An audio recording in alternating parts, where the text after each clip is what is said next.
impromptu stream. Um, Grace and peace be multiplied unto each and every one of you guys. I am Christ, I am disciple. Praise be to the Most High God. The Most High God comes first.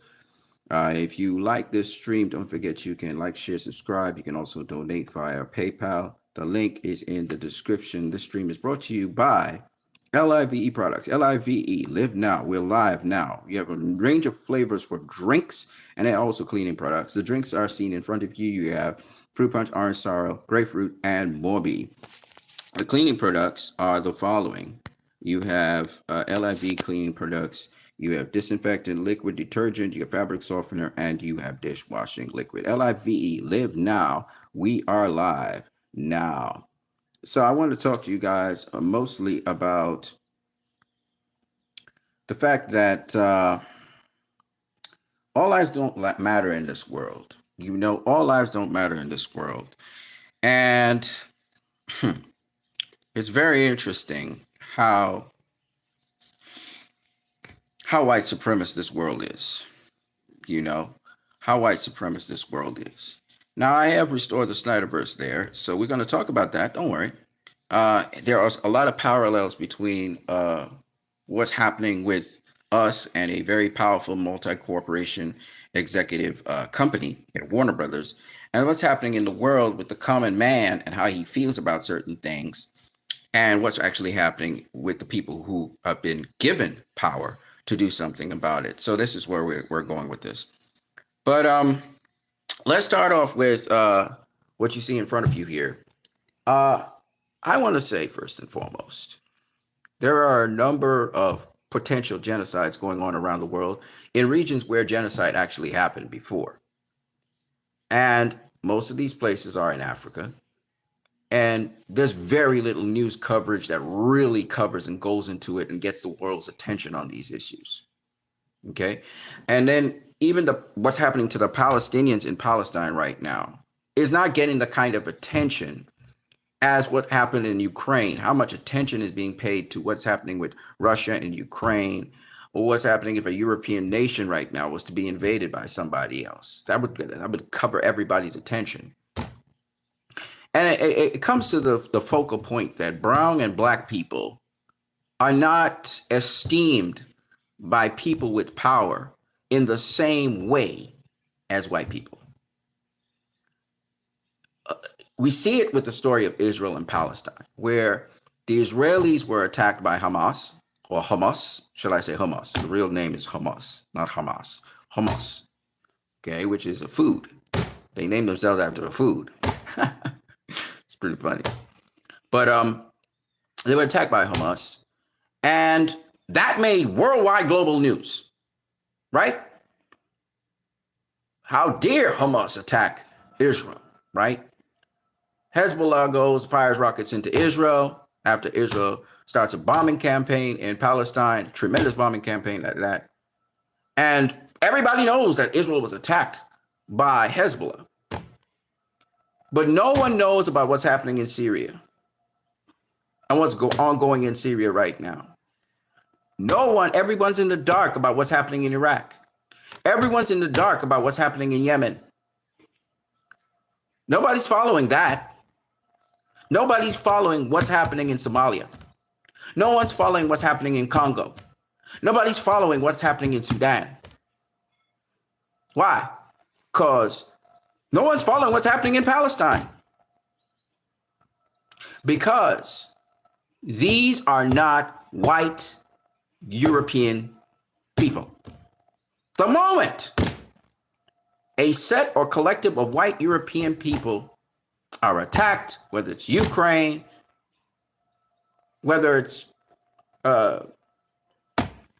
Israel, all of a sudden, it makes front page news.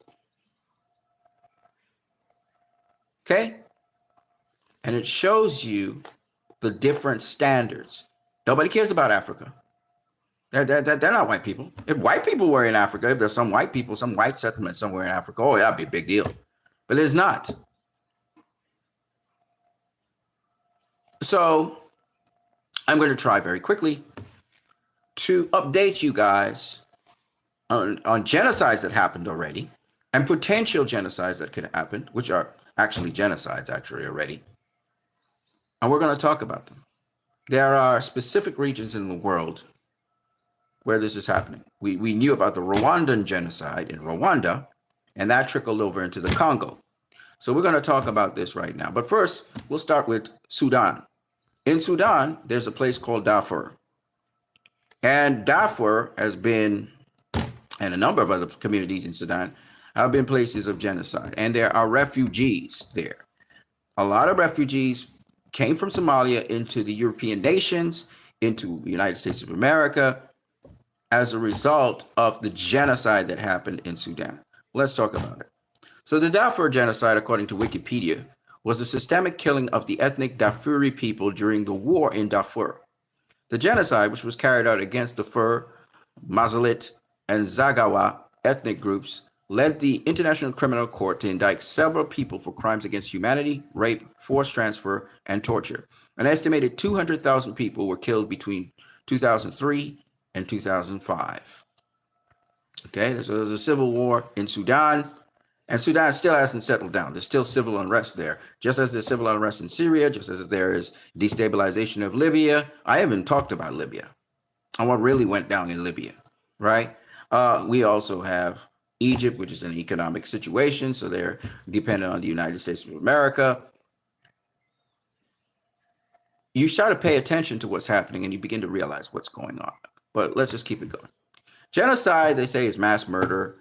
Genocide is considered, mass rape, mass murder, mass arson, scorched earth.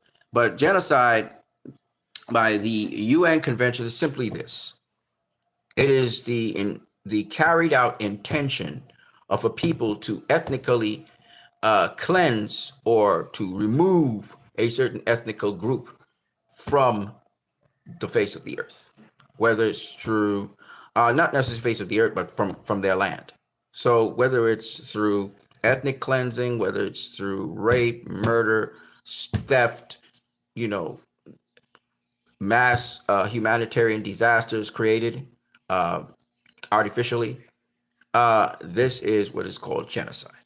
Okay, that's all genocide really is. Some people say, well, it has to be, a certain number. No, it doesn't have to be a certain number. It just has to be something that is executed and carried out. You see? So if, let's say, I say I want to wipe off the face of the earth, or I don't want in this given space here any Indians, East Indian people in my country. And so I start to proceed with all kinds of measures to make sure that they leave, or all kinds of measures to make sure they die. That's genocide. Genocide is a mass murder, obviously. It's mass murder or mass killing or mass ethnic removal of people, forced transfer, as they say. So that's what genocide is. So the numbers, to be able, you have to be able to see what genocide is. If you can't, so you can't wait till the numbers blow up to a certain amount. It has to be something being executed, and the intention behind it is very important. So if I want to wipe out all East Indians from this particular area, then I'm being genocidal. And however I proceed to do that is still genocide. That's the idea behind it. Okay. The perpetrators were the al-Bashir regime, the Sudanese armed forces, the Janjaweed, and the Mujahideen, which were all indicted in the International Criminal Court, as well as there were, just like with Mr. Netanyahu and Mr. Gallant, issued warrants for their arrest.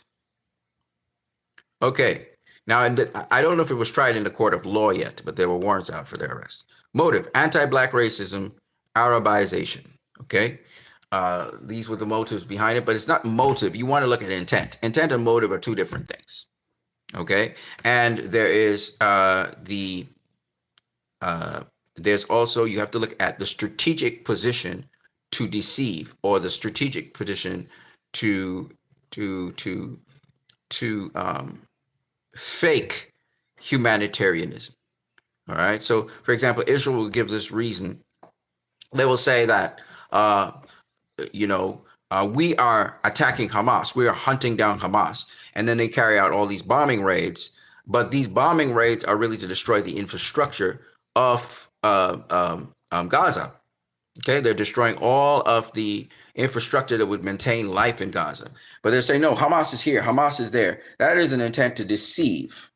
And how we know this is very simple. Hamas is not everywhere.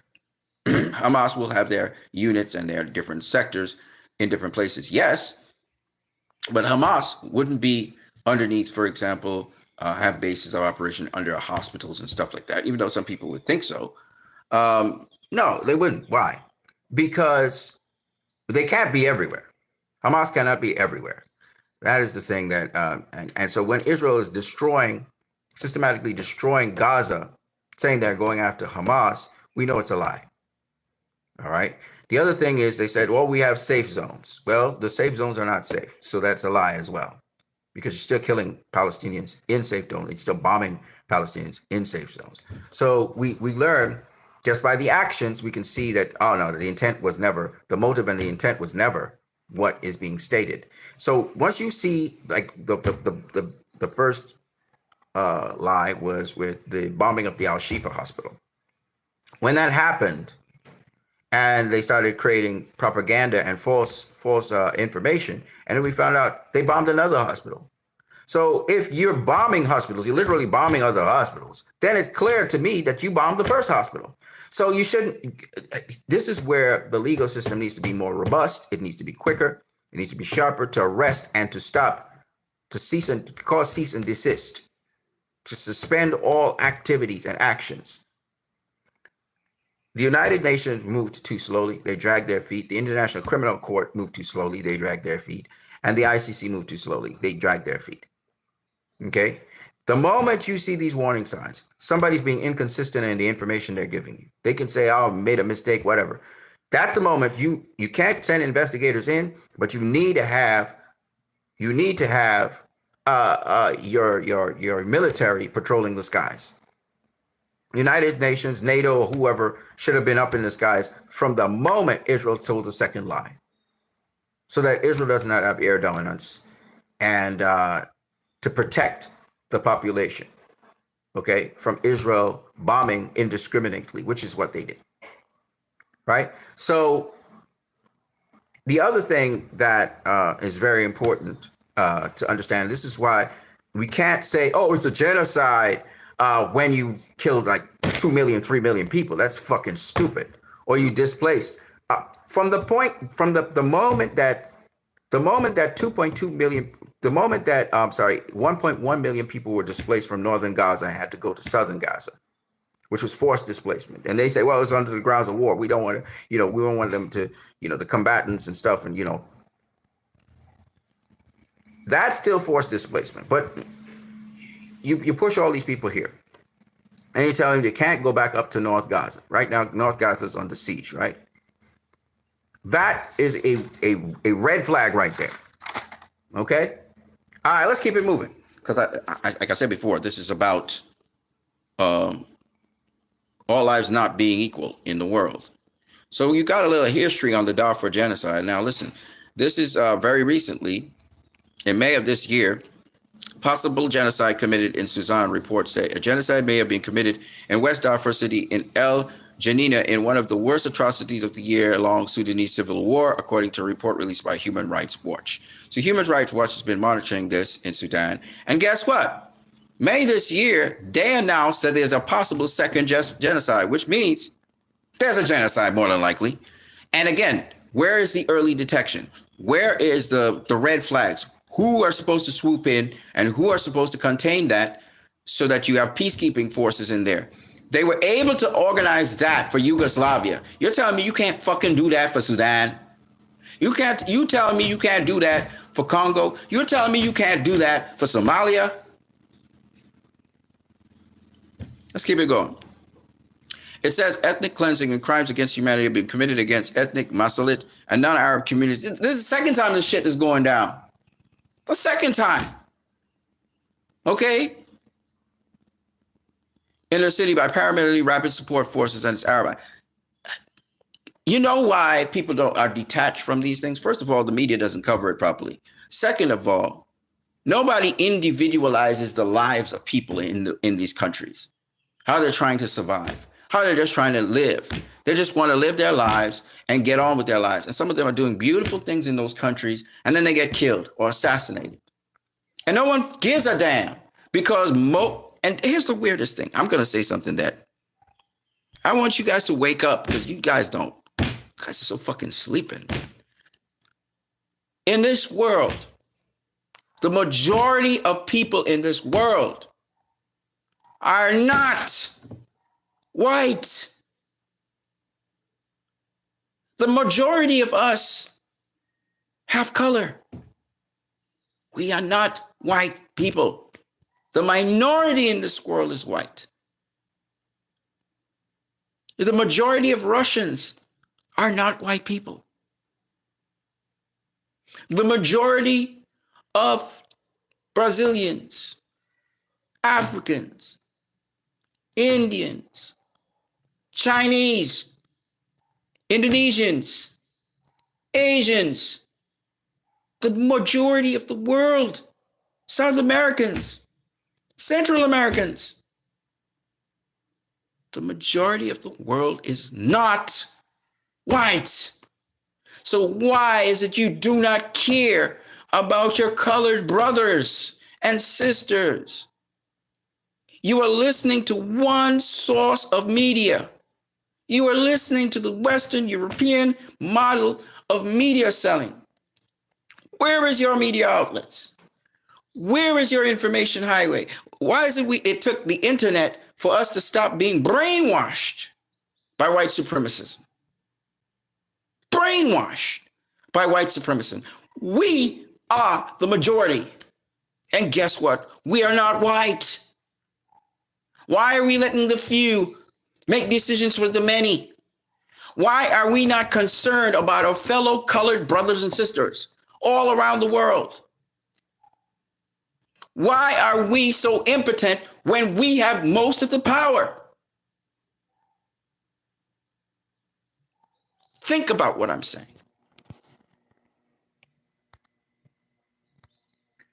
I'm not here to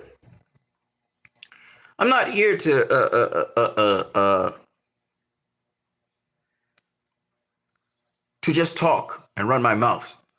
I was very much impressed by the Holy Ghost to speak on these issues, to let you guys open your eyes to see what the world really is, to become more conscious of what is really happening, and to not be soothsayed or tricked into what is not real. I've said this over and over again. I will say it again. Race is not a real thing. Genealogy is, but race is not a real thing. It's another lie. It's a lie to keep certain people who do not have genealogical lineage in power because they were able to win wars militarily. And they're going back to the same old model. They pretend to want values, to want to help people have their lives groomed, but really they're interested in harvesting people to do jobs for them. We are just simple little pawns in their game of take over the board. And we as people need to realize that we're being used in a modern age of slavery in a different format, but yet a modern age of slavery. And we're willing to play along with that to some degree. If we could just have normal lives, be able to deal with other people, but they mow the lawn on us, ladies and gentlemen. It's not just the Palestinians. That is only a metaphor for what they do to us. They go in like Gustavo mobsters into different countries that they think is not conforming to what they want. And when I say they, I am not just talking about the United States of America. Unfortunately, the United States of America sometimes is simply a weapon for Europe. Western Europe uses the US to do their dirty work as well. And they all work in tandem. We always hear about the West versus the East. And I'm not saying that, the shining light on the hill is Russia or China. I'm not saying that necessarily. What I am saying is that let's not pretend like the West is the shining light on the hill that we all thought it was. It's a lie. It's an illusion. It's a well-oiled machine to have corporations and businesses thrive at the expense of the world population. That is what it is. Let's call it for what it is. It's all about power grabbing. It is as gangster, it as mobster as you could ever think. It is opportunistic. It feeds on the flesh of people. Citizens of countries, their leaders will betray them and deliver them into the hands of corporations simply because of the almighty dollar. You think it's just Palestine? Michael Jackson said it, and I have to agree. These people who are usually in power have very little care for you and I. They pretend, they'll give you rhetoric, and it goes from my country with the Western model all the way up to the UK, all the way up to the United States of America, all the way up to a lot of governments around the world. And do we as citizens get benefits? Absolutely, we get benefits. Absolutely, we get benefits. In my country, once you get past the age of 60, you have free transport all over the country via the bus. You get free healthcare through something called CDAPT. You literally from the state get a pension. The state gives you $3,000. So I'm not saying that they don't give you back something, but I'll tell you this, it's goddamn difficult sometimes to get it. And there's a lot of nepotism going on. And my country's a wealthy country, okay, because it has oil and gas as well, okay? And the leaders squander the money. They are so corrupt that they get kickbacks in doing, for example, if they, like right now, they're building hospitals and they're constructing roads and stuff, because election time is next year. Notice the election cycles for almost every country in the world now, if you're a democracy, is around about the same time. Tell me, what is it? It's coordinated, ladies and gentlemen. It's coordinated. And it's not just monkey see, monkey do that's going on. It's coordinated. It's a coordinated, well-oiled system. I heard my prime minister say something.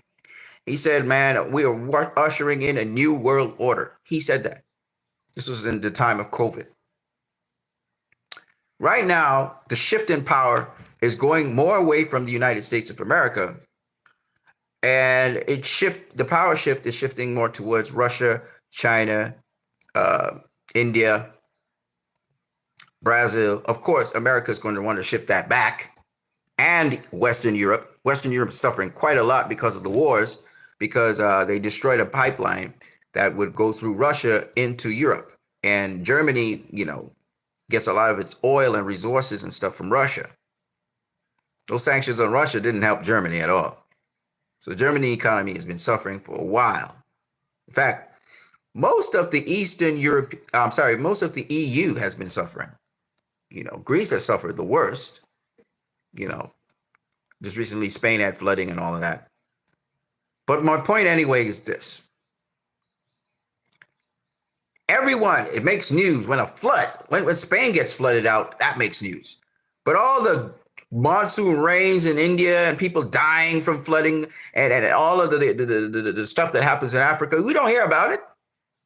Because guess what? They're not white.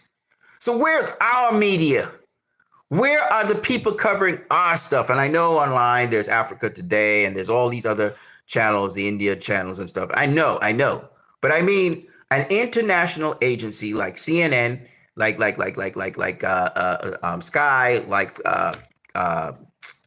BBC. Where is our BBC? Where is our Sky? Where is our CNN? You see what I'm saying? We have to represent ourselves. And we're the majority. We don't need to be listening to the goop-de-ga from these other people. And with the internet, it's very easy today to do that. So we can interconnect ourselves outside of the interconnections, the official interconnections of the United Nations, outside of the interconnections of the EU and America. You know, because BRICS is going to have an alternative to trading with other countries without using the US dollar. The US dollar has been the economic hegemony of the world. But the world is saying, we don't need you. Thank you. They shook the US hands and said, thank you for carrying us this far. But right now, you're so corrupt. We don't need you. And we can't trust you no more. We saw what you did to all these different countries after the Cold War. We saw what you did to all these countries after World War II. And you pretend. You behave like, oh, I'm such a saint. I really just want to see peace and love all over the world. I'm going to police the world. No, motherfucker, don't police the world. The world didn't ask to be policed. People do fine. In fact, while police do control crime and all these things, most societies, most communities didn't have police to begin with, and they were fine. Okay? They were fine. There was no police in Bible times. There was no police in the ancient Israelite and in ancient Egypt and in these ancient countries. But there was law. Think about what I'm saying, people. Think about what I'm saying. Let's keep it moving. So this is Sudan, and yes, genocide is continuing in Sudan. Human Rights Watch, a report documents evidence of systematic campaign by the RSF and allied militias to remove Masalit residents from El Janiniya. Witnesses describe how the RSF roundup shot men, women, and children who attempted to escape the ethnic violence in the restive city. At least thousands of people were killed and hundreds of thousands left as refugees between April and November 2023, the 208-page report said. This is just ridiculous again. And again, thousands of people. This is genocide. Once you start going to the thousands, it's genocide. I don't care how many thousands. It could be 2,000. It could be 3,000. They're systematically killing these people. That's what's happening. The events are among the worst atrocities against civilians so far in the current conflict in Sudan, it added. All right, so we need to stop that, ladies and gentlemen. That's what needs to happen. Why is this going on still? Why are we turning a blind eye to this? It's obvious what it is. Smash the like button, people. It's obvious what it is.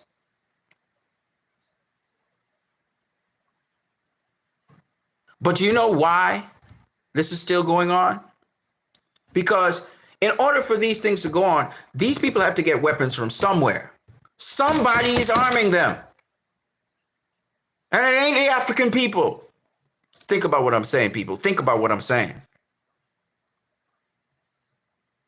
There are countries complicit in what is happening in Sudan. Right? Because they got to get weapons from somewhere. They have to get the funding from somewhere. In a civil unrest, war is very expensive, ladies and gentlemen.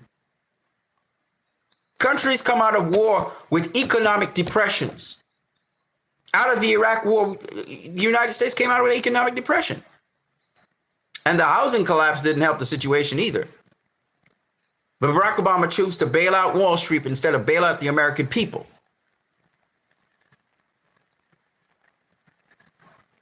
He could have done both. He chose not to. So what I'm saying to you guys is that it is very clear to me that wars that go on around the world have support from leaders of countries who get sales through the military complex to arm them. Let's not forget the intelligence community as well. They all stand to gain and benefit in hegemony, in dominance over the world, while the media doesn't cover anything, and while you and I don't know what's going on, and we don't dig for it. Because guess what? They're black people. They're brown people. They don't matter. They don't matter. Until they do. Until it's your mother, your father, your friends, your brothers, your sisters, your children, your grandparents. Then it suddenly matters. Then you're wondering why the world isn't listening to your pleas and cries. When it comes to your door, that's the only time it matters to you. You got to stop being like that. You have to start caring. It's already come to some of your doors. You're already feeling the economic heat. You're already feeling the fascism, the policing, the invasion of privacy, the censorship. You're already feeling it. So why are you not paying attention? Why are you not doing something about it?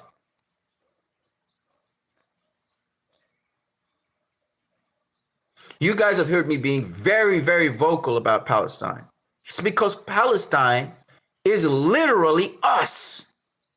What will happen to us in the next 5 to 10 years if we don't arrest this issue and deal with it head on? It's directly related to us. I can't say it enough. This thing has been going on for almost 100 years, actually past 100 years. When you think about before Israel, all the terrorism and stuff that was going on in the Middle East. And you see how obvious the leadership of the world is when it comes to Israel. How hypocritical they are and how encouraging they are of Israel doing the evil that it's doing. Do you think they have been this way overnight? No, my friend.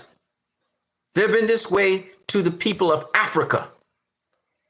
They've been this way to the people in Eastern Europe. Because they want these wars. They want the genocide. They are anti-humanity. They are anti-you and I. They literally think that the world is overpopulated. So if they can kill as much of us as they can and make money on top of our heads, and they can suck us dry by making us extract taxes from us and fill up their corporations and companies, they don't fucking care. Look at Erdogan. Erdogan, who's the head of Turkey. He talks one talk, but he does something else. And the people of Turkey are holding him accountable.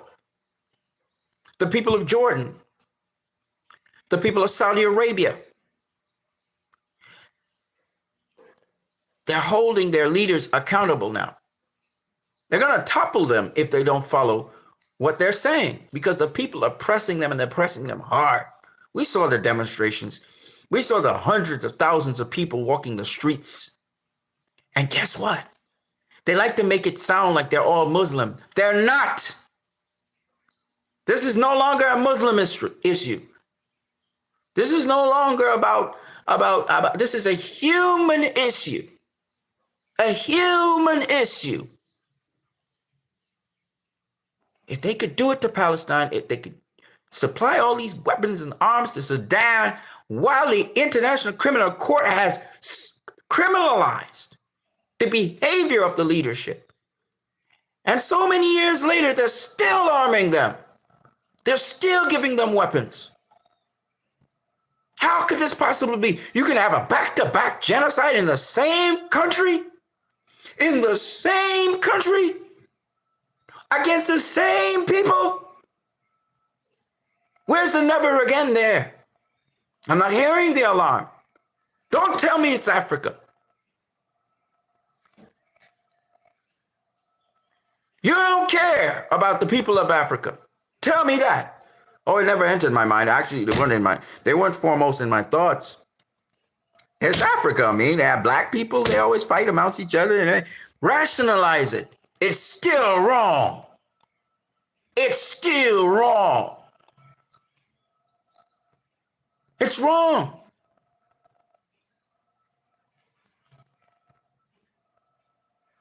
And things can be done to stop it.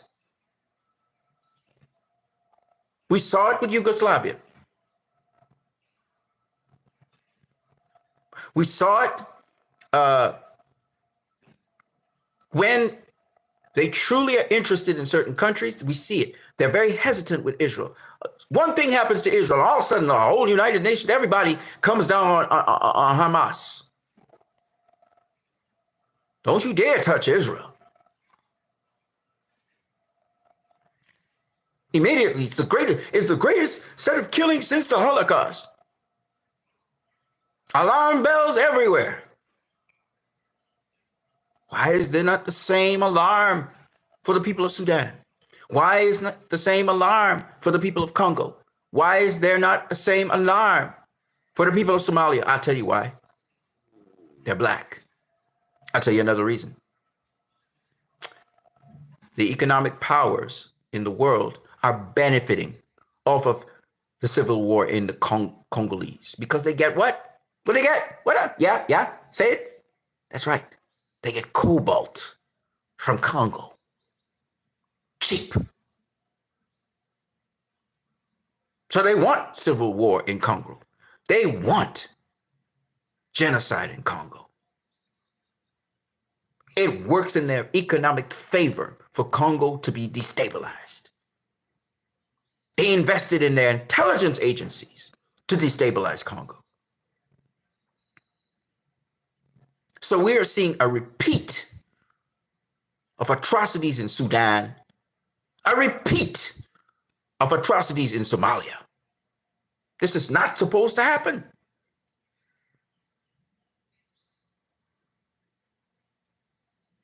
Can't stop it.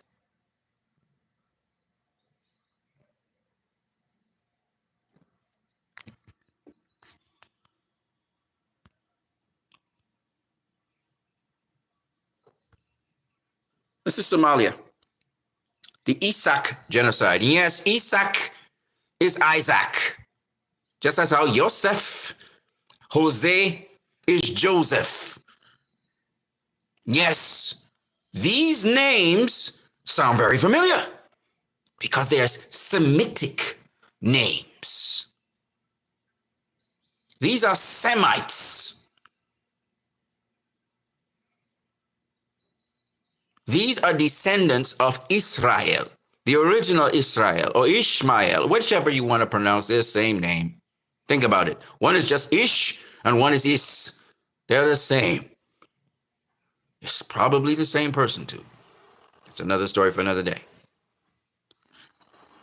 But the point is, Ishak, right, which is Isaac in English, is a tribe. The Isaac genocide. It is known as the Hergisha Holocaust. It was the systematic, notice the words, systematic state-sponsored genocide of Isaac civilians between 1987 and 1989 by the Somali Democratic Republic under the dictatorship of Siad Barre during the Somaliland War of Independence. The number of civilian deaths in this massacre estimated between 50,000 and 100,000 according to various sources, which, by the way, is about the number of civilian deaths in the massacre that has occurred between Israel and Palestine in Gaza, ironically. I'm sure the deaths in Gaza are way past that amount by now. It's probably 200,000 to maybe 200,000 to 400,000. I'm sure there's a lot of Palestinians that have died. Okay, it's a significant proportion of the population have died. Okay, but having said that, whilst local reports estimate the total civilian deaths to be upwards of 200,000 Isaac civilians, The genocide, which escalated after the Somalia National Movement's 1988 Northern Somali offensive, also included the leveling and complete destruction of the second and third largest cities in the Somali Republic, Hargeisa, which was 90% destroyed. Again, notice the destruction and damage of the cities, just like Gaza and Bureo, 70% destroyed respectively. Another thing you have to look at is not just the deaths of people, but the deaths of the infrastructural destruction and the key infrastructural areas that have been destroyed. This is very important to understand genocide, because if the people can't sustain themselves and then you do a siege on them on top of that, and then you bomb them on top of that, that is genocide. There's no if, buts, or maybes. It has caused up to 500,000 Somalis of the region, primarily of the Isak clan, to flee their land across the border to Hertakshik in Ethiopia as refugees in what is described as one of the fastest and largest forced movements of people recorded in Africa, which resulted in the creation of the world's largest refugee camp then in 1988. And you know about this. This was about the we are the world, we are the people. All of that shit was because of that. With another 400,000 being displaced. For those of you who don't know, I was alive during that time. It was a tremendously terrible thing. And, we always thought it was the Ethiopians who had been, but it was the Somalians. I didn't know that. The scale of destruction led by Hargeisa being known as the Dresden of Africa. Dresden was, oh my God, that's one of the worst, again, massacres that happened, but that's in Europe. Just so you guys know where Dresden is. The bombing of Dresden was a joint British and American aerial bombing attack on the city of Dresden, the capital of the German state of Saxony during the World War II. Okay, and yes, there was genocide committed in World War II, but at the time we didn't have a genocide convention. United Nations was formed after World War II. But yeah, I guess retroactively we could also try those people for war crimes if you want. But the killings happened during the Somali Civil War and have been referred to as a forgotten genocide. See, it's forgotten genocide because guess what, ladies and gentlemen? It's in Africa. All right then. Black and brown people. I keep on saying it over and over. In the countryside, the persecution of Isak included the creation of a mechanized section of the Somali armed forces dubbed as the Dabar, the Isak exterminators consisting entirely of non-Isaks, mainly Ogaden. This unit conducted a systematic pattern of attacks against the unarmed civilian villages, watering points, and grazing areas of northern Somaliland, killing many of their residents and forcing survivors to flee for safety in remote areas. This resulted in entire villages being depopulated and towns getting plundered. Rape was also used as a weapon against the Isaks. Human Rights Watch states that this unit, along with other branches of the military, were responsible for terrorizing Isak nomads in the countryside. They would later turn into a system of governance where local officials would put the most hardline policies into effect against the local Isak population. The Somali government also planted 1 million landmines within Isak territory. This is just some fucking crazy shit, ladies and gentlemen. The hate is just unreal here. Okay? And we saw the Rwandan massacre where, again, same sort of tribes of people, I believe. So that is what migrated down to Congo. I don't know why they despise these people, but it seems as though these people are in a number of these different countries, and they seem to be persecuted all the time. It seems to look like a sort of, I don't know what's up with that, but anyway. In 2001, the United Nations commissioned an investigation into past human rights violations in Somalia, specifically to find out if crimes of international jurisdiction, war crimes, crimes against humanity, or genocide had been perpetrated during the country's civil war. The investigation was commissioned jointly by the United Nations Coordination Unit and the Office of the United Nations High Commission for Human Rights. The investigation concluded with a report confirming that the crime of genocide had been taking place against the Isakis in Somalia. United Nations investigator Chris Marumbu stated, based on the totality of evidence collected in Somaliland and elsewhere both during and after his mission, the consultant firmly believes that the crime of genocide was conceived, planned, and perpetrated by the Somali government against the Isak people of northern Somalia between 1987 and 1989.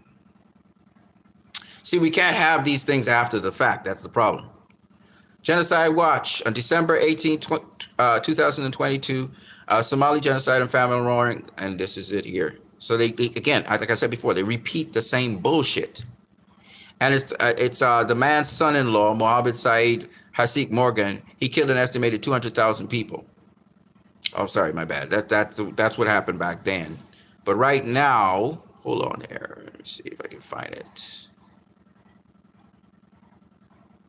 Kenya, Ethiopia, and other East African nations maintain an African Union peacekeeping force, which is very good. The African Union Transition Mission in Somalia will end its mandate in 2024. Many Western humanitarian NGOs are present in Somalia, as well as small Western counterterrorism contingents, most notably 500 American troops. America is down in there. See, President Trump ordered U.S. troops out of Somalia at the end of his term, but President Biden ordered them to stay. U.S. airstrikes in support of AU and Somali forces have caused civilian casualties.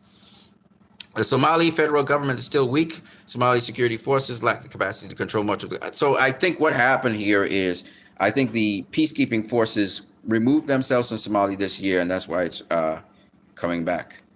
Coming back, we have a genocide watch on there. Okay.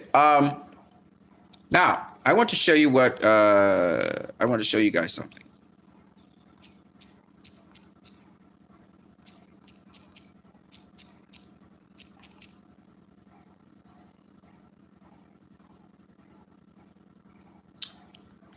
The Democratic Republic of Congo is rich in natural resources, including minerals.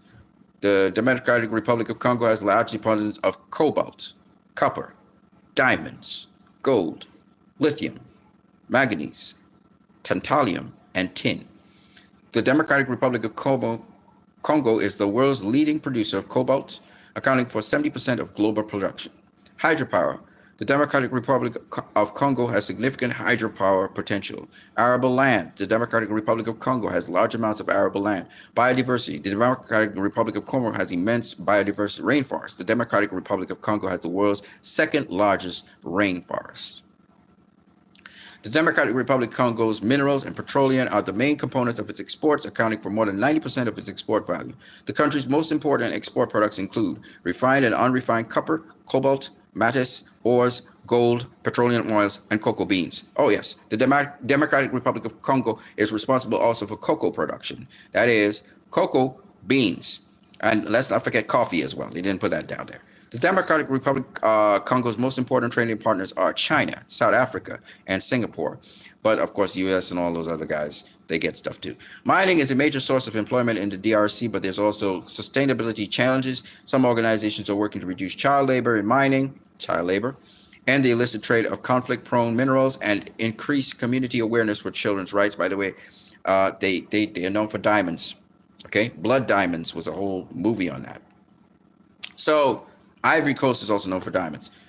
So this is why they have this unrest in Congo for so long. Okay, let's go to Sudan. I want to show you guys something because it's important you understand why these things are not being addressed and nipped in the bud as they are supposed to be. Sudan has many natural resources, including gold. Sudan is Africa's third largest producer of gold after South Africa and Ghana. Gold is Sudan's most important export, accounting for 70% of the country's total exports. I'll say it again. Sudan is Africa's third largest producer of gold after South Africa and Ghana. Gold is Sudan's most important export, accounting for 70% of the country's total exports. Precious minerals. Sudan has large reserves of other precious minerals, including silver and fucking platinum. Sorry about my F-bomb. Europe, America, has been profiting off of Sudan and off of this unrest for God knows how long. Base minerals. Sudan has large reserves of base minerals, including copper and zinc. Iron ore. Sudan mines iron ore in the Hassani gold mine and elsewhere. Chromite. Sudan extracts chromite from the Igasana Hills. Other minerals. Sudan extracts gypsum, salt, and cement. Renewable water resources. Sudan has an estimated 3.8 billion cubic meters of total renewable water resources.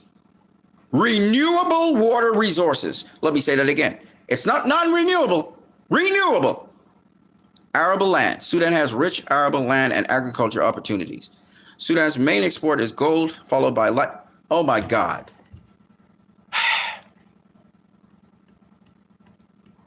Oh my God. Do you see why they're destabilizing Sudan? Do you see why this issue is here? Sudan's main export is gold, followed by livestock, oil, Arabic gum, and cotton. China is Sudan's main import partner. China keeps on benefiting from these African countries, followed by the United Arab Emirates, Japan, Saudi Arabia, and Italy.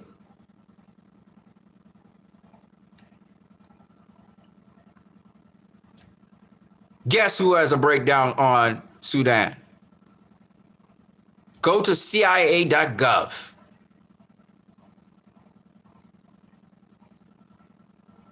They got a whole file on Sudan. They got a file in every nation of the world.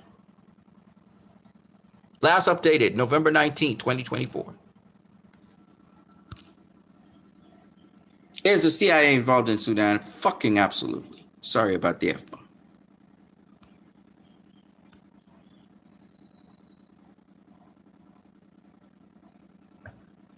So when they put down Sudanese refugees, when they put down Somalian refugees, do understand they're raping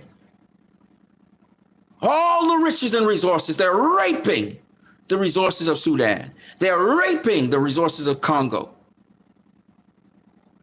And they have the fucking audacity to look down on these people and call them refugees in their country when you're reaping the benefits from their country.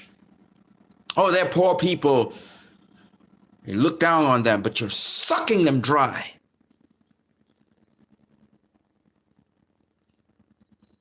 I'm gonna show you something else, because we're gonna start to wake some people up. Let's look at Libya.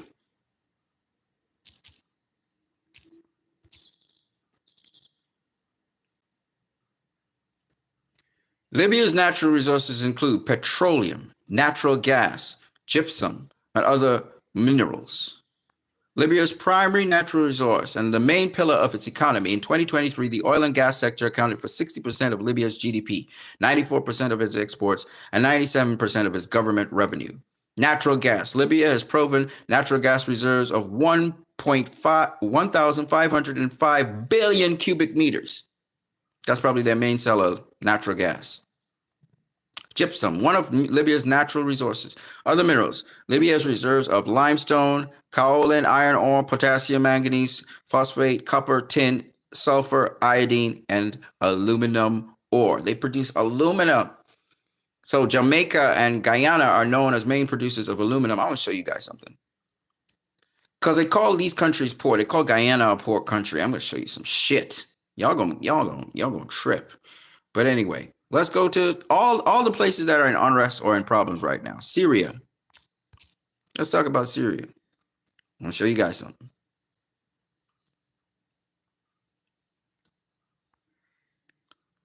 Syria has a variety of resources, including minerals, water, and land. Syria's main mineral resource is phosphates, with an estimated 1,700 million tons of reserves. Other minerals include cement, gypsum, marble, and salt. Euphrates and Tigris rivers run along with groundwater are the main sources of water for irrigation in Syria. And of course, the Syria's terrain is mostly semi-arid and desert plateau with narrow coastal plain and mountains in the west. 75.8% of Syria's land was used for agriculture. Renewable energy. Syria has wind potential resources, but exploitation is below expectations. A pilot wind turbine has been installed and the wind atlas has been prepared. And they have different agricultural products that they make. So Syria's major industries include petroleum, textiles, food processing, beverages. Again, they're petrochemical people, just like my country, just like Venezuela. Okay? I'm talking about these countries because I want you guys to see something. These people are not just trying to take over these countries because they want to take over these countries. I know Israel has a vested interest in southern Syria. It's because of the resources that are there. Okay? And this is the bottom line. It's all about capitalism at the end of the day. And it's not the governments, it's the companies that push the governments to want to do this. The CIA works for these companies, not necessarily for the federal governments of these areas. All right, I'm gonna wrap this shit up.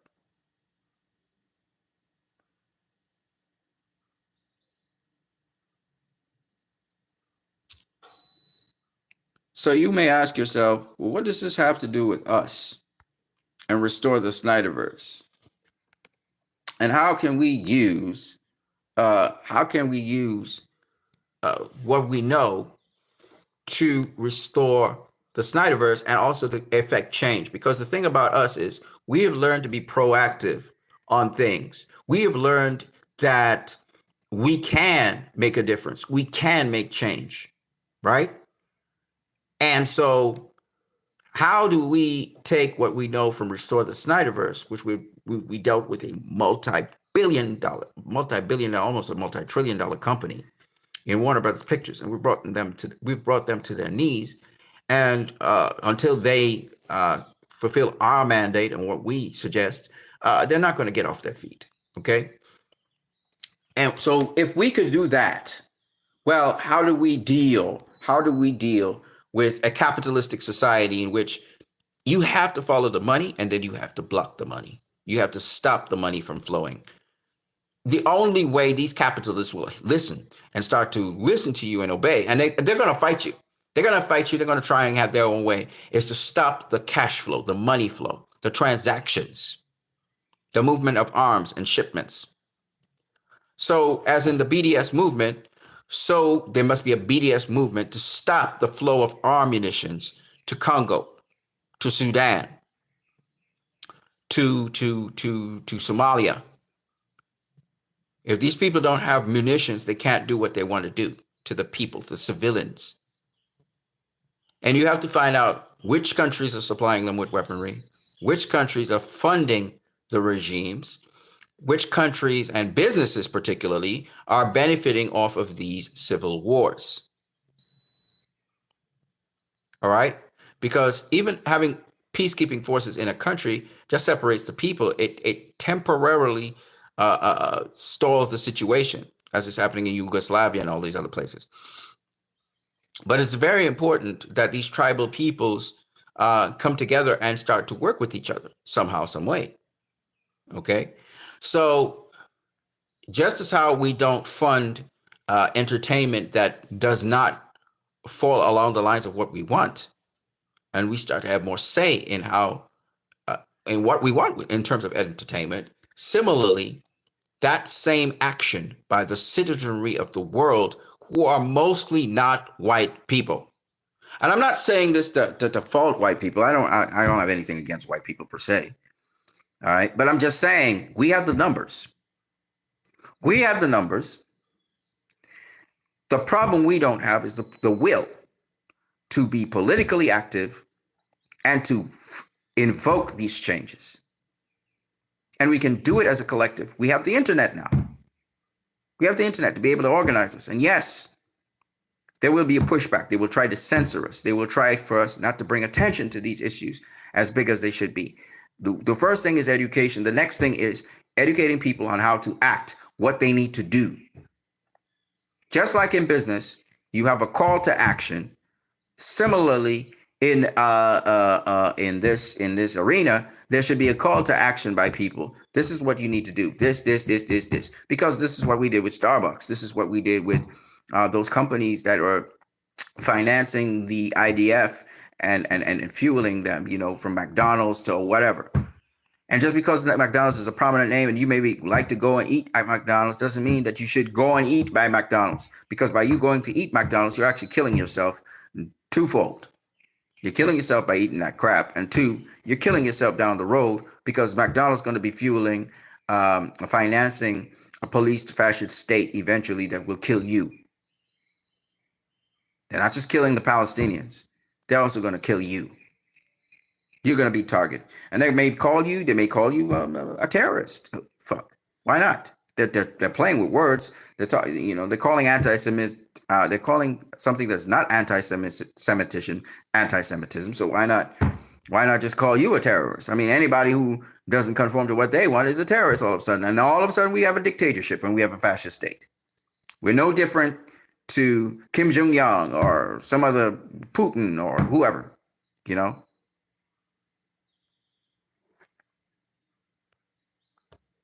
So if you really want to look at the successes we've had in Restore the Snyderverse and how we got what we wanted, and then how we're going to get what we wanted, you need to apply that same template to Free Palestine. to resolve Congo, to peace in Sudan, to peace in Somalia. Let's not forget, in Armenia, the Armenian people were persecuted for a while too, the Armenian Christians, and we need to look at that as well. Because a sense of justice is a practical, real thing in the world. And I know that Jesus, one guy, my brother, he took all the land and I was supposed to get a piece of the land. And Jesus said, well, what about that? Listen, man, listen. You seek first the kingdom, right? That's what Jesus told the guy. But on the same hand, Jesus said, give unto Caesar the things of Caesar, unto God the things of God's. And then he turned around and he treated well a Samaritan woman who was considered a dog. My point being, if we are Christians in this world, our Christianity only goes as far as we care about people. It don't mean shit. You could talk Jesus how much you want out your ass. It don't mean shit if you don't care about people. Okay? That's just the truth. And I've seen too many people. In fact, shout out to Lord Koj. He had Yosef on his program. Yosef went to, I almost cussed. He went to church. He went to church. Christian church. And because he had, from the river to the sea, Palestine will be free, they kicked him out the church. They kicked him out the church. How? Who has ever heard? This is the real stuff now. We're talking real stuff here. Christian brethren do not kick other Christian brethren out of churches for political statements. We can reason with brethren and so on. People get kicked out of churches for adultery, fornication. Yes. And even then, it's to shame the person. You're not really getting kicked out of church. You're being shamed into regretting and repenting of your actions. Okay? You're not supposed to be kicked out of churches for your political views, whatever they may be. People can reason with you. They can talk with you. I saw this brother got escorted out of church because he was a Palestinian and he's talking about Palestinian freedom. That's hypocrisy. You say you're a Christian. You say you care about people. Jesus on the cross gave salvation to a thief.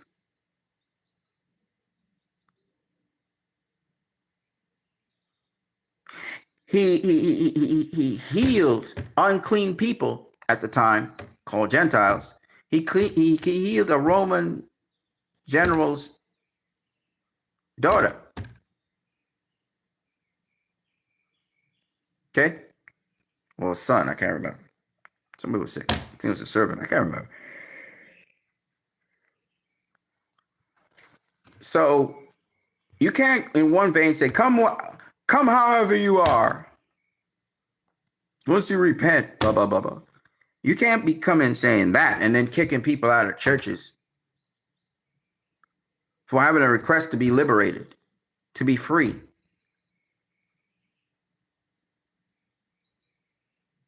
How messed up is that? And you know what's the weird thing? Yosef is more Christian, in my opinion, than some of those people, the leadership there that kicked him out. Because while they cozy in their churches, Yosef reaching out to Jewish people, to Christian people, to Muslim people. He don't have no bias. And lending an ear to somebody, whether you agree with their views or not, it's very important for people to talk out what they're thinking, what's in their minds. Because at the end of the day, we're people first. We're not religious zealots. We're not these spiritual aliens that came from outer space. We're people first. We make mistakes. We're wrong sometimes. we still need to hear each other out. That's caring. Even if I don't agree with your opinion, I hear you out because I care. I care to hear what you have to say, even though what you're saying to me is just absolute rubbish. I still care. I still have some connection to you. I don't agree with you. I don't need to agree with you to care about you. And that's missing today. People pick sides and they're ready to assassinate other people. They're ready to commit genocide on other people because they're not their side. They're not their team. I knew in sports of sportsmanship where two teams play against each other, and at the end of the match, win, lose, or draw, they shake each other's hands. What has happened to that? Because when you compete against each other, you're also entertaining people. And if you gave a great entertaining fight, whether it's boxing or whether it's some sport event, that's all that mattered. You entertained people. You took their minds off of sometimes worries and problems they had. It was a competition, but it's all in good faith that the winning team and the losing team can congratulate each other on a good competition. What happened to that? What happened to shaking hands? What happened to, yes, we disagree on something, but I still am your friend. I don't agree with what you're saying. I can't understand why you're thinking the way you are. Or maybe I do.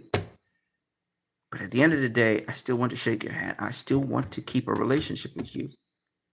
I still want to bond with you because we're human beings first. And second of all, we share some things in common that we can agree on.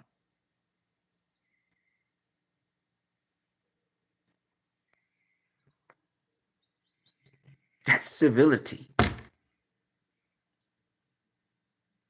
That's what we were taught in the Western world, at least.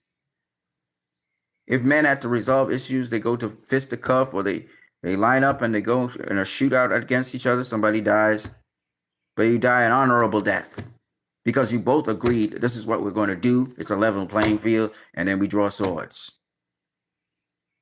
Or we put fisticuffs. And at the end of the day, we let bygones be bygones. We shake hands or we hug each other and we move on. What happened to that?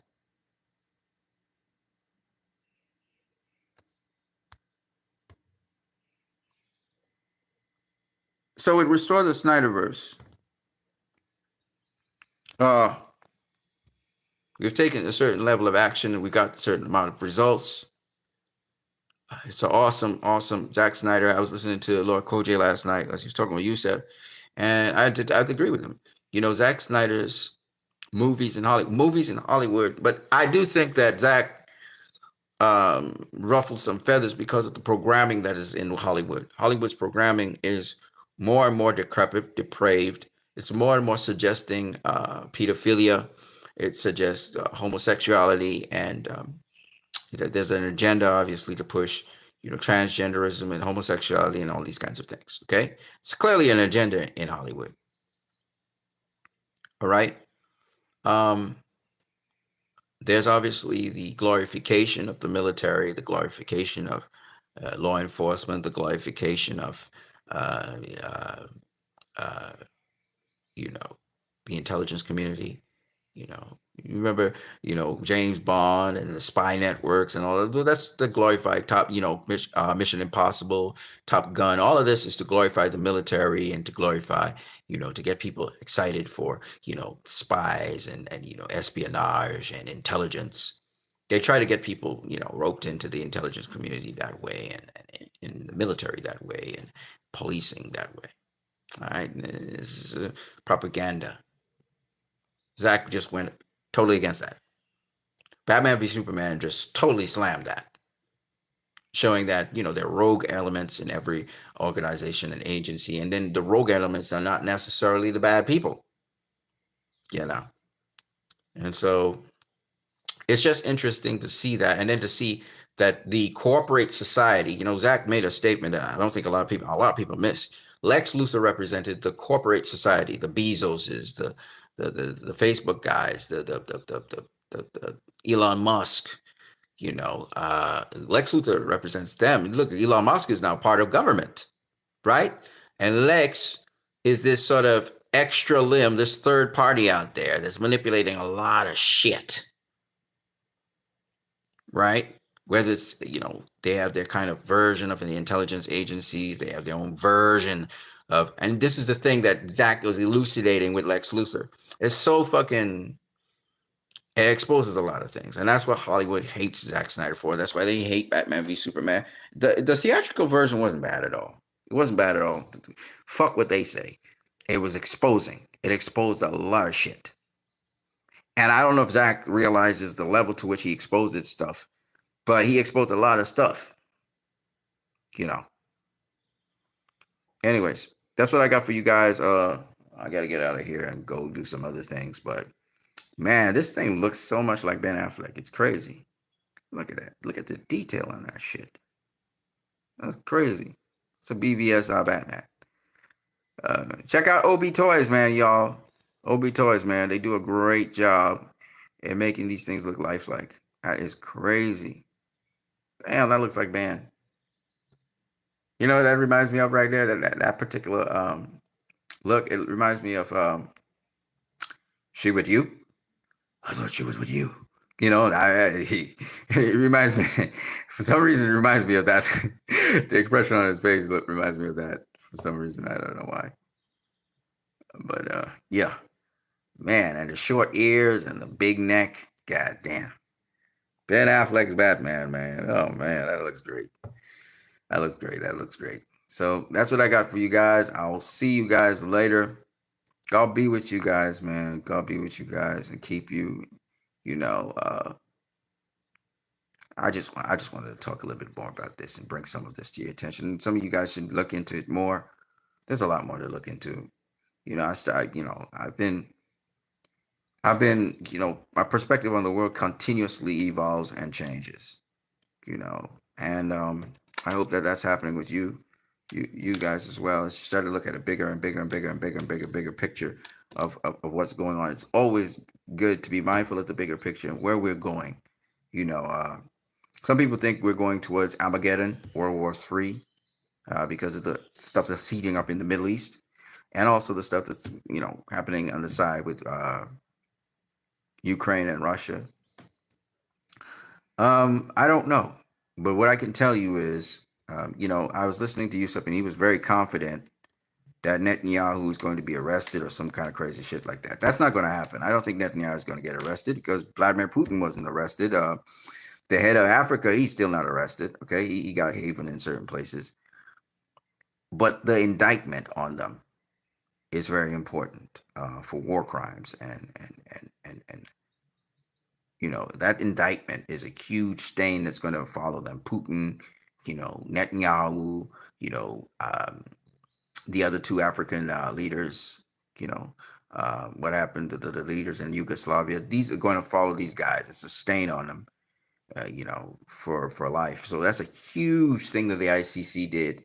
And Italy said that they would arrest Netanyahu if he landed in Italy. And, the Pope is totally opposed to what's happening in Palestine right now. The Pope actually made another statement saying that he believes it's genocide. So, the Pope has repeatedly come out actually and spoken out against what's happening in Gaza and in Lebanon. So that's interesting. I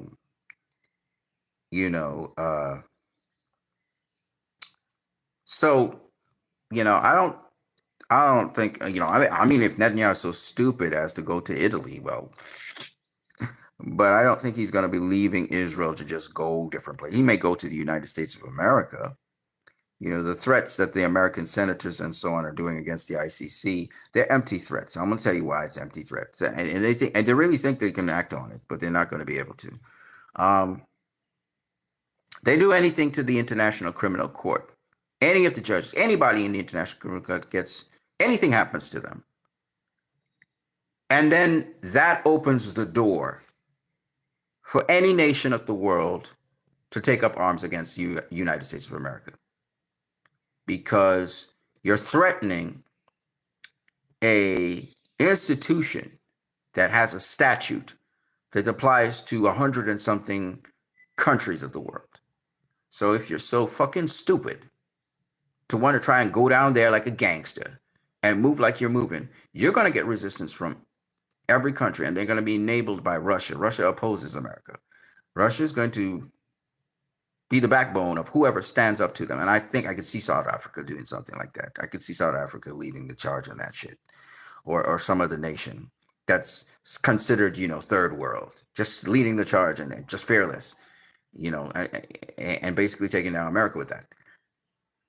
America has been a bully for too long. And I'm not talking about the citizens of America who feel they're special as well, like Israel, but and somewhat proud. And it's great to be proud to be American. It's just, there's a certain degree of arrogance to it. But the civilians, the citizens of America, I don't blame them at all. Like I said, I've not really blamed the citizens of Israel. I know a substantial portion of Israelis, were pro-war. By the way, protests happened yesterday in Tel Aviv. A sizable amount of people, thousands of people came out in Tel Aviv calling for a ceasefire, saying that the atrocities that the government of Israel has been carrying out against the people of Palestine have been wrong, that this war has not amounted to anything that has been beneficial to Israel. So it was really amazing to see so much of a turnout in Tel Aviv. Of course, there were police riots, and they still clamped down on certain people and beat them up and shit like that. But as I said before, I can tell you guys for a fact, I think the majority of Israelis, a lot of them have left Israel now, but the majority of Israelis are against what Netanyahu is doing. It's just that they have not been vocal. They've been censored. They've been quieted. But there's a substantial and growing contingent in Israel who are not saying anything, who are against what is happening. A good substantial portion of Israelis left, about 500,000 Israelis left Israel. Hold on a second. Almost every day there's some asshole, making noise. So right. So back to what I was saying. So yeah, a substantial portion of Israelis, I do believe, from the get-go, from the onslaught, hated what was happening. I remember watching a documentary on Intifada, the second Intifada. And I remember a gentleman saying, his parents said, what did you expect? You're occupying these people's lands. You're brutally occupying them. You're beating them up. They don't have their freedom. They can't go where they want to go. They can't see their families. You're taking their land. What did you expect? What did you expect them to do? They're gonna fight back somehow, some way. So I remember the family of a victim who had been, died in the explosion, a suicide bombing. I remember the family linking up with the families in Palestine, and they would talk with each other all the time, right? Empathize with each other. And I'm saying this to say that I know those people are still in Israel, and I know they haven't changed their views on anything. Who don't have the money to leave Israel and go wherever they have to go. So I say all of this to say that I'm never against the people per se. I'm against the governments who do these draconian evil things, because I know more than likely the people oppose the government. More than likely the government's doing something on behalf of the people that the people never asked them to do and are actually opposed to them doing. Right? So the majority of people in almost any country, they're either silenced, murdered, or intimidated in some way or form. And so you don't hear their voices. And so because of that, by default, you always believe that the majority of a country, they're really pro-war. They're all for it. And the truth is, they're not. The majority of Israelis, I am pretty sure, did not want this war.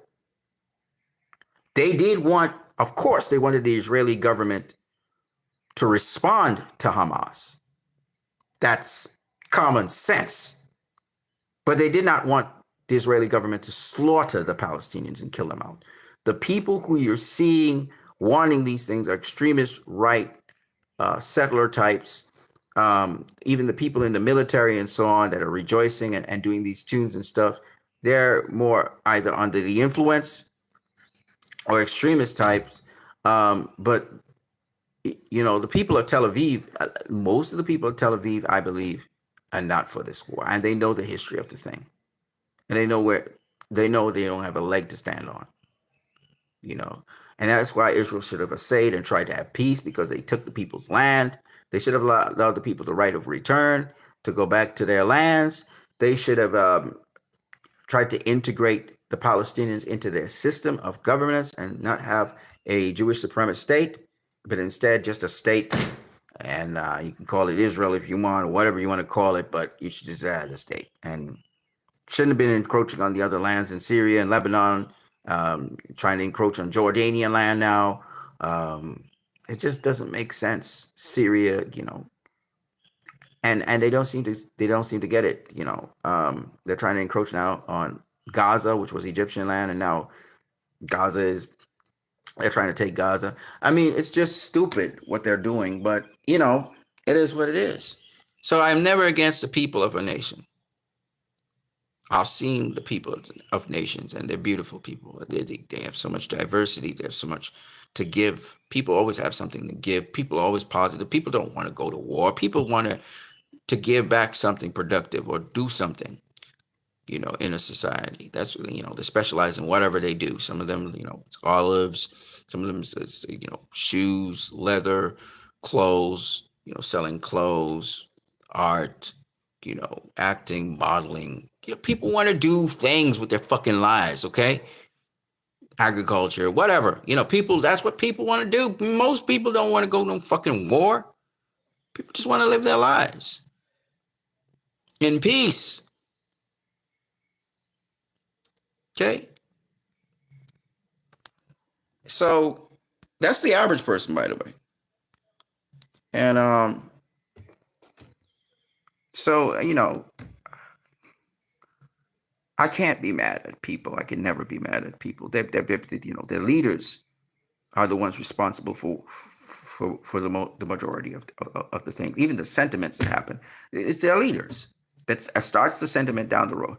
If Netanyahu did not endorse that the Palestinians were Amalek, then the Israeli troops would never have treated the people. I mean, it's a signal. You're saying, oh, it's allowed. Kill anybody you want. Kill what? And of course, it's a systemic thing. I'm not saying no.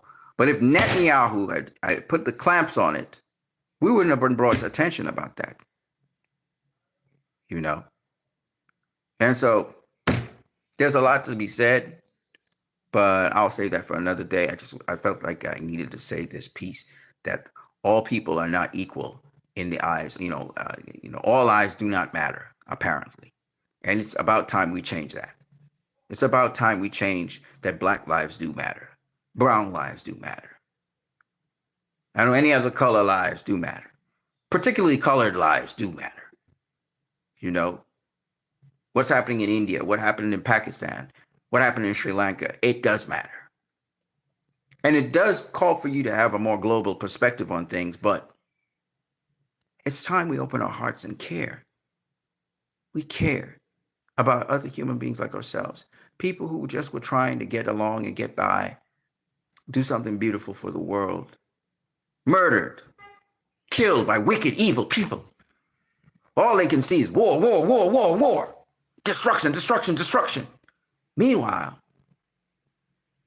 civilians particularly, not combatants, civilians die who are productive to society, who help society, who made society beautiful and better. They die. And it's always a disaster. It's always a tragedy when this happens. And it's not good enough to say, oh, that's such a terrible thing. Oh, what a terrible thing. You might as well have shut the fuck up and said nothing. Because you're not going to do anything. Because you're indifferent. Oh, it's such a sad thing. You send out a platitude. Shut the fuck up if you don't intend to do anything. Just you're gonna stay in your cubicle and live your life. You're just gonna move on. Well, on with the show. My life, which is what really matters. My life matters. Not all lives matter. Only my life and people around my life matter. You know, the selfish way of thinking. The small-minded way of thinking. It's far away from me. That's too bad for them. You know, I got my life to live. Can't afford to get in trouble. Can't afford to lose my job. I can't afford to, be censored and not get any money online. I can't afford it. I'm just not going to talk about this. And you are contributing to the problem by your indifference and by your silence. Afraid to step out and speak the truth. There's a song sung, it's called Honesty by Billy Joel.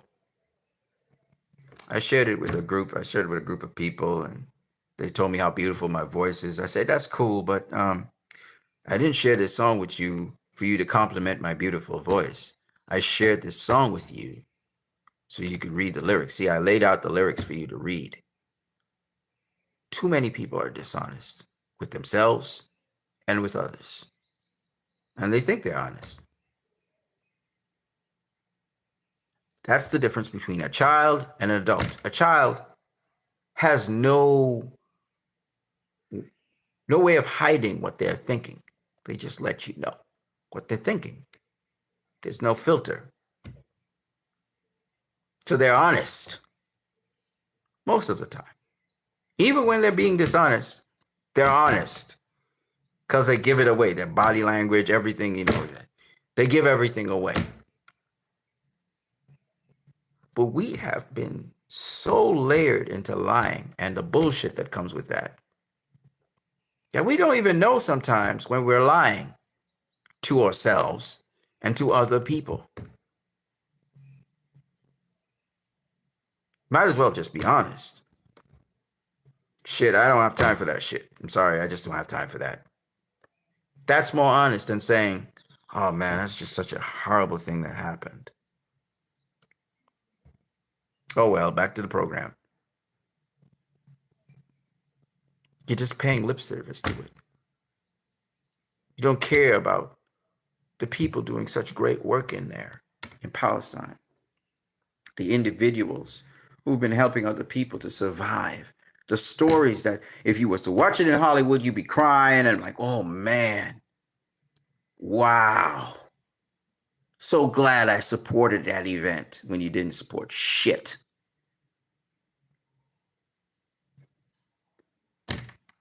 We lie too much to ourselves.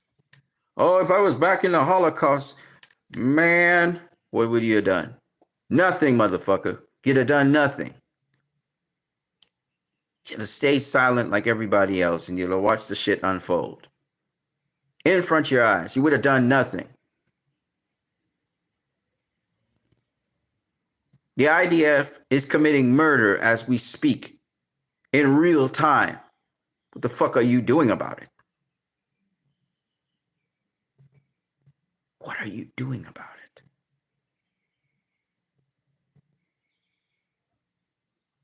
In Sudan, they're killing people right now. What are you doing about it? Somalia, Congo. There's a war going on between Russia and Yugoslavia. What are you doing about it? Yes, you can do something about it. You can speak up. That's for starts. If the entire of YouTube was to speak up about these issues, for or against,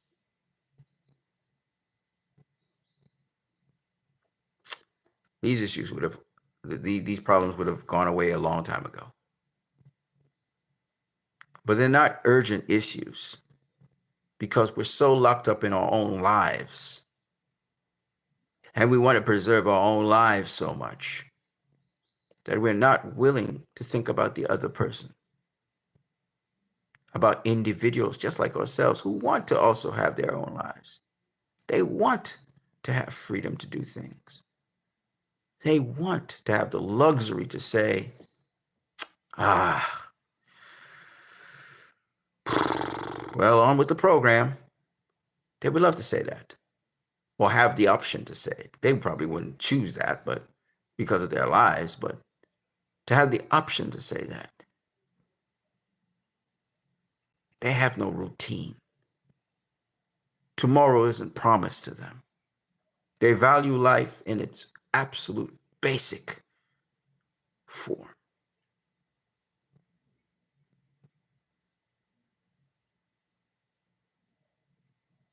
Their love for each other is much deeper than our expressed love for one another, because they value each other. They don't know how long they'll have each other. It's a different sort of life. If you are a Christian, or you call yourself a Christian, you would know that Christians have been persecuted for a very long time. Now, so-called Christianity has flourished, and the most popular collection of religions in the world are Christian. And then I think next in line is Islam, which is ever growing. But its beginnings have been rough.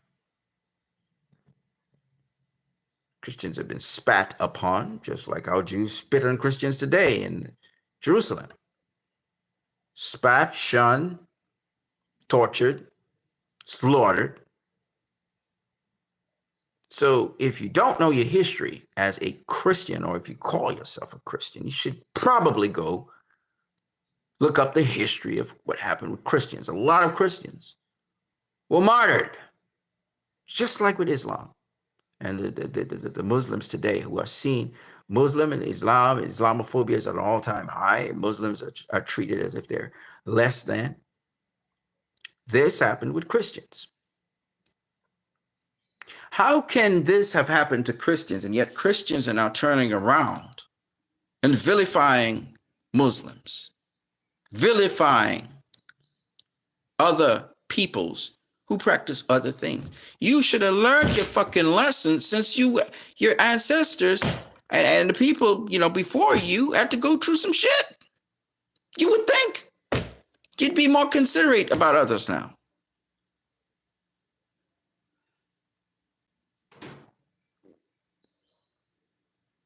But a lot of people who claim to be Christians, just as a lot of people who claim to be Jews, just as a lot of people who claim to be Muslims, are not. They don't care about other people. They care only for themselves, their point of view, their faith. And they're willing to invoke fear upon other people to get them to do what they want. Islamophobia is obviously a reaction to fear for 9/11. It is fear-mongering that has been proliferated by Hollywood for the longest while. You say Islamic person, they say terrorist. And it's bullshit.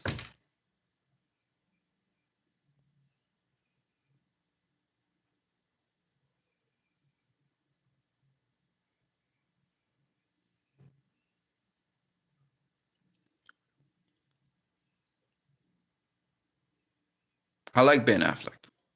I like when he went on the Bill Maher show and defended Islam. And Ben is not a Muslim. I applaud my Christian brethren and my Muslim brethren who formed the Christian Muslim coalition.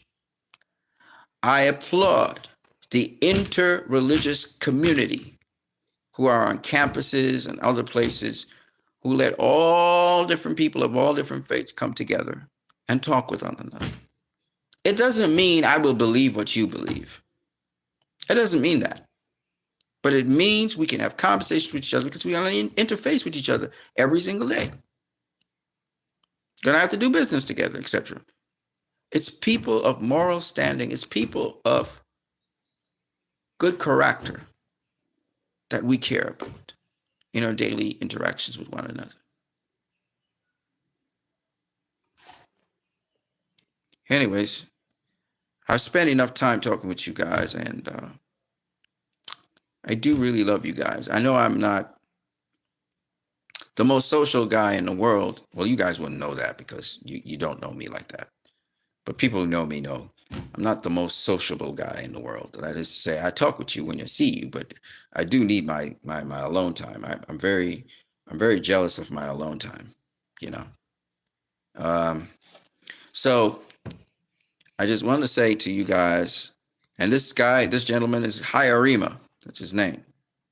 The statue is actually pure gold. It's just not, it hasn't been shined up for a while, but it's actually a pure gold statue. Legendary warrior, great chief. He governed the entire east-west corridor of my country. Took it over from the Spanish. Chased off the Spanish off the island, by the way. That's how we got regime change. The Dutch came in. He collaborated with the Dutch to take out the Spanish, and I think the English came right after. All right, so I just wanted to leave that with you guys, because, it's sad, but all lives do not matter. And you guys have to make it matter. It's like these authorities and these people and this white supremacist society is not going to do it for you. There will be allies who are, prominent white people, prominent Jewish people, prominent Islamic people, prominent people, are going to be backing you and funding you and so on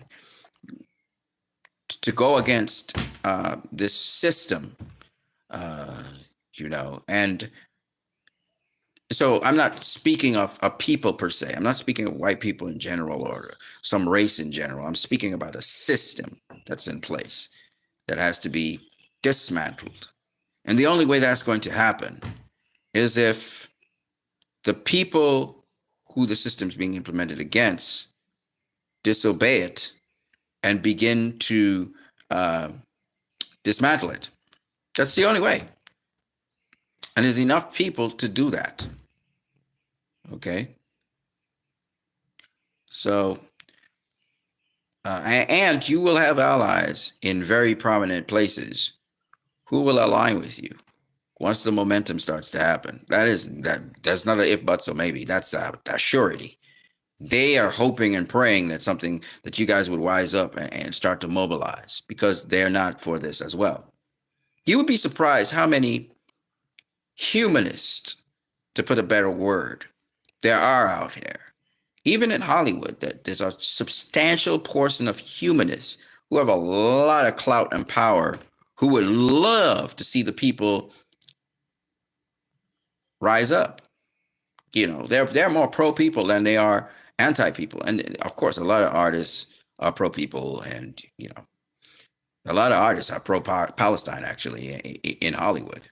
But the main gatekeepers, some of the head guys are Zionists, and they are linked to the intelligence community, etc. So again, it's usually a few holding the many hostage. We've seen it with slavery in America, where the slaves were the majority, but the slave owners and their henchmen and so on, they were the minority. It's always a small set of people holding hostage a large set of people, using a system that works by turning the people against each other to keep them in check. So once the people come together, they're no match, and that's what you guys have to do. And they have to bend. They will either bend to your demands or they will perish, and I'm not talking about perish in terms of the people going illegally and overthrowing them, even though that's possible as well. Because again, we're talking about civil disobedience, not mob-like mentality. Okay, there's a difference between a mob and civil disobedience, which is very systematic. And the end game is it's easy. It's like chess, So just as how Russia has the numbers against Yugoslavia, Ukraine, and Ukraine in no way, shape, or form, I think, can beat Russia because Russia just has more weapons. They have more military on hand. They have the numbers. Similarly, we have the numbers as people of the world, We just need to coordinate ourselves and be systematic about it. We can easily overthrow any government if we wanted to, just based on volume. And I'm not talking about physical overthrow. I'm talking about in terms of getting a mandate done, getting them into court, getting them prosecuted, stopping the sale of arms. We have so much capabilities that we just don't flex. And we rely on our governments to do it for us. We rely on our legal system to do it for us. But while I do believe in working as much as possible within the confines of the law, especially if it's good law, I do also believe that there are times when, because we are enabled by good law, we can do whatever it takes, whatever is necessary to make sure that certain things which are in violation of the law are not done. You see? And so that's what Malcolm X was saying, by any means necessary. He was saying, with the law behind our side, or if we're going against bad law, for example, if we're going against something that does not actually work in the best interest of all the people in a nation, that's bad law. Then what we have to do is we have to take whatever measures necessary to stop the implementation of that bad law. We're not interested in overthrow or anything. Like, we just want to stop the bad law. You have to stay focused on what it is you're doing. So, for example, and this is where the retirees, the veterans, I always talk about the veterans a lot, because the veterans are sort of like the gatekeepers, which protect the democracy or the will of the people in a country. And thank God for America. America says the right to bear arms is a critical thing. That's a very important thing, because when citizens can get access to weapons like that, and a decent amount of the citizenry has been trained militarily, that does put things into a different perspective, particularly country boys as well. The country folk, if they find out that they're betrayed, yeah, them boys know how to carry and shoot and stuff. So I'm just saying, that's very critical. And I think a lot of people don't realize the right to bear arms is actually a very, very good thing. Okay. So if, if the federal government starts to fuck around with the people, the citizenry of the United States of America, them gun-toting Americans, man, oh boy, they gonna layer up. Yeah, it's gonna be something, it's gonna be a powwow. You know what I mean? it could get ugly. You know what I'm saying? So I say all of this though to say I'm not encouraging that to happen. I'm all about systematic stopping of illegal activities. And what's illegal right now is the transshipment of weapons to these countries where war crimes are being committed. That should be a total cease and desist. These countries should not be armed. And it's not just Israel shouldn't be armed. It's all these countries shouldn't be armed until they comply with the international laws, or with the Leahy law in the case of America, or with some other localized law in some European country. These laws were put in place so that people wouldn't fund wars that shouldn't be funded. It's just what it should be. So that's what I got for you guys. I am Christ, I am Disciple. If you guys like this, like, share, subscribe. I know some of you guys will share this video. It's pretty lengthy, though. And you guys have a blessed day, all right? I'm going to catch you guys later. Peace.